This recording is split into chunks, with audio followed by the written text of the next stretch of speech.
चिंचोलीमध्ये घडलेली घटना काय? सभेत सभा चालू असताना एकदम ग्रामस्थ म्हणला की आम्ही तुमचा प्रचार करणार नाही, आम्ही दादा पाटलांचा आणि तुतारीचा प्रचार करणार. बबनदादा शिंदे होते, प्रणव परिचारक होते. वातावरण दिसायला लागले, याबद्दल काय सांगतो? मला या भागातल्या सर्व मतदाराचा मला अभिमान आहे की या भागातला सर्व मतदार हा एका शेतकऱ्याच्या पोराच्या पाठीशी उभा राहिला आहे. आणि या भागातल्या काही नेत्यांनी जरी त्यांच्या बाजूनं बोलत असतील तर त्यांना देखील योग्य मार्गावरती या असं सांगून त्या भागातल्या लोकांना योग्य पद्धतीनं आपल्याला रस्ता चुकला आहे. आणि ही लोक पवारसाहेबाच्या पाठीशी आहेत, पवारसाहेबाच्या तुतारी वाजवणाऱ्या माणसालाच मतदान करणार आहेत हा विश्वास आज सामान्य माणसापर्यंत पोचला आहे. आणि तो आवाज म्हणून कालच्या सभेत तो बोलला आहे. बाईक रॅली असेल, प्रचारसभा असेल, गावभेट असेल, कॉर्नर बैठका असतील, मोठ्या प्रमाणात सगळी गर्दी आपल्या मागं होते. मी आपल्याला बोलल्याप्रमाणे ही सगळी गर्दी ही देशाचे नेते शरदचंद्र पवार साहेबांमुळे आहे, पवारसाहेबाच्या तुतारी वाजवणाऱ्या माणसामुळे आहे. या भागामध्ये पवारसाहेबांना मानणारा खूप मोठा वर्ग आहे. आणि मी त्यांचा एक कार्यकर्ता म्हणून आज या निवडणुकीत मला संधी मिळाली.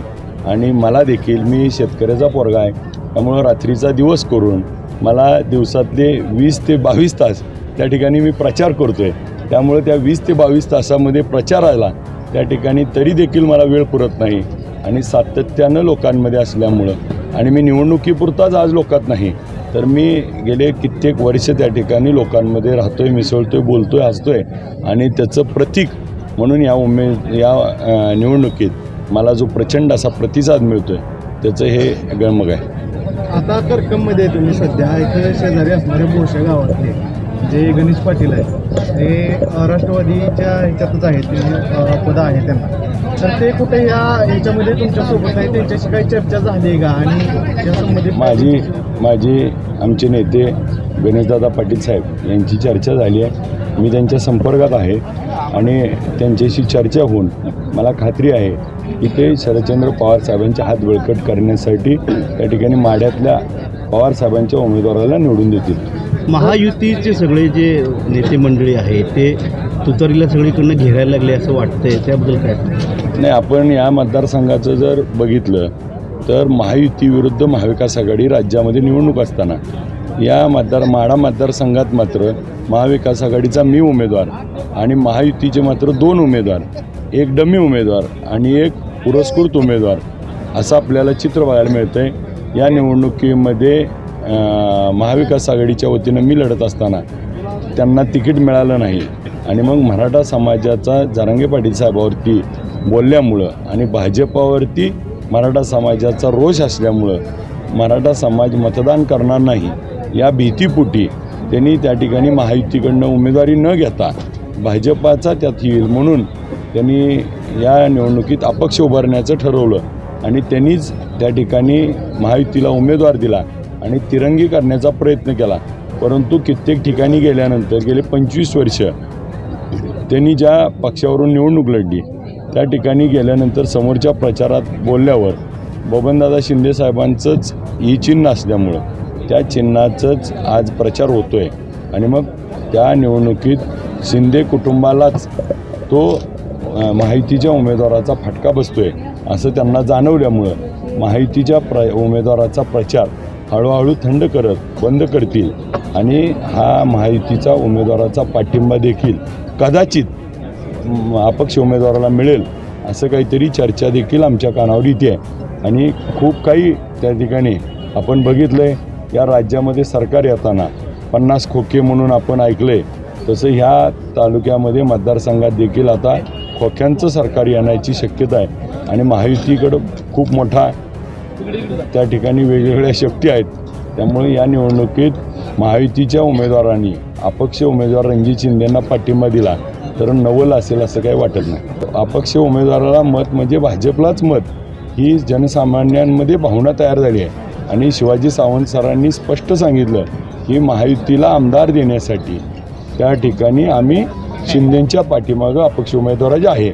आज आपण ऐकलं असेल करमाळ्यामध्ये बबनदादा शिंदे साहेब बोलले देखील की त्या ठिकाणी संजय मामाला मी मंत्री करतो. याचा अर्थ काय त्यांचं ऑलरेडी महायुतीमध्ये साठलोट झालं आहे, ते भाजपाच्या संपर्कात आहेत आणि भाजपाचेच ते उमेदवार आहेत, त्यामुळेच त्यांनी अजितदादा पवार साहेबांना सोडले. तर प्रत्येक निवडणुकीत त्यांनी फसवायचं काम केलं आहे आणि कित्येक शेतकऱ्याच्या नावावरती कर्ज काढून शेतकऱ्यांना फसवलं आहे, सिबिल खराब केलेत, कितीतर जणांचे परस्पर नावं उतार्यावर बोजे चढवलेत. त्यामुळं ह्यांना फसवायची सवय आहे ही मतदारसंघाला पण माहीत आहे. त्यामुळं मतदारांना आता माहीत आहे की समोरची लोक फसवत आहेत, त्यामुळं मतदार आता हुशार झाला आहे. मतदार 2 नंबरचं तुतारी वाजवणाऱ्या माणसाचं पुढचंच बटन दाबणार आहे, त्यामुळं फसत नाही. आता यांनी फसवून दमलेत.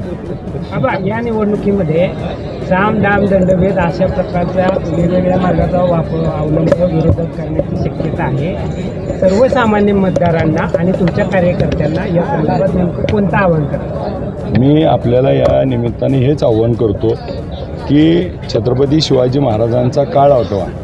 छत्रपती शिवाजी महाराजांच्या काळामध्ये ज्यावेळेस तुळजापूर पंढरपूरवर आक्रमण होत होतं त्यावेळेस एक फरमान निघालं होतं, एक तर आमच्यात सामील व्हा, नाहीतर तुम्हाचा कत्ली करून निस्तानाबूत करू.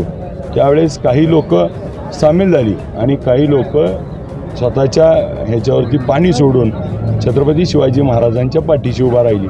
त्या महाराष्ट्रात आपण राहणारी माणसं आहोत. इथला विचार हा चळवळीचा आहे, मावळ्यांचा विचार आहे. त्यामुळं किती पैशाच्या थैल्या, किती दबाव आणला, सामदाम दंडभेद वापरला, तर माझ्या जवळचे सहकारी हे माझे मित्र आहेत, माझे जिवलग आहेत. मला कोणीही त्या ठिकाणी दगापटका करणार नाही आणि ते सगळेजण ताकदीनं माझ्याशी पाठीशी उभा राहतील. आणि जे लोक ह्या पैशाचा वापर करतील, आपल्याला देखील माहिती आहे विकणारी जनता ही नाही, स्वाभिमानी जनता आहेत. स्वाभिमानी लोक माझ्यासोबत आहेत, हे स्वाभिमान घाण ठेवणार नाही. उद्याच्या निवडणुकीमध्ये हे भांडवलदाराविरुद्ध सामान्य माणसाची लढाई हे सामान्य पोरच त्या ठिकाणी जिंकून देतील.